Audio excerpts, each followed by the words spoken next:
ప్రస్తుత social media యుగంలో ఎక్కడ ఏ చిన్న వినూత్న సంఘటన జరిగినా అది పెద్ద వార్త అయిపోతుంది. మరికొన్ని సంఘటనలు వీడియోల రూపంలో నెట్టింట్లో తెగ చక్కర్లు కొడుతుంది. ఇక వివాహాలకు సంబంధించిన వీడియోలైతే లెక్కలేదు. కొన్నిసార్లు అనుకోకుండా జరిగితే మరికొన్నిసార్లు కొందరు అదే పనిగా ప్లాన్ చేసి మరి ఏవేవో వీడియోలు చేస్తుంటారు. తాజాగా ఓ వివాహంలో చోటు చేసుకున్న తమాషా సంఘటనకు సంబంధించిన వీడియో వైరల్ అవుతుంది.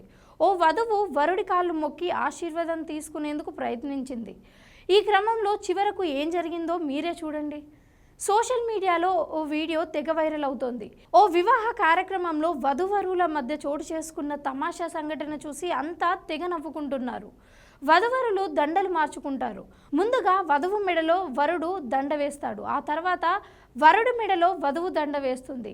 ఆపై వరుడి ఆశీర్వాదం తీసుకునేందుకు ప్రయత్నిస్తుంది.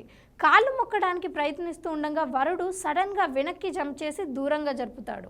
అయినా వధువు మళ్ళీ ప్రయత్నించి కాళ్ళు మొక్కాలని చూస్తుంది. రెండోసారి కూడా వరుడు వెనక్కి జరగడంతో ఆమెకి చిర్రెత్తుకొచ్చింది. చివరికి అతడి కాళ్ళు పట్టుకొని దబేల్మని కింద పడేస్తుంది. ఆ తర్వాత ఇద్దరు ఒకరిపై ఒకరు దాడి చేసుకుంటూ గొడవ పడతారు. వధువు తన కాలుతో తన్నుతూ వరుడికి చుక్కలు చూపిస్తుంది. ఈ వీడియో ప్రస్తుతం సోషల్ మీడియాలో తెగ వైరల్ అవుతుంది. దీనిపై మీ కామెంట్స్ తెలియజేయండి.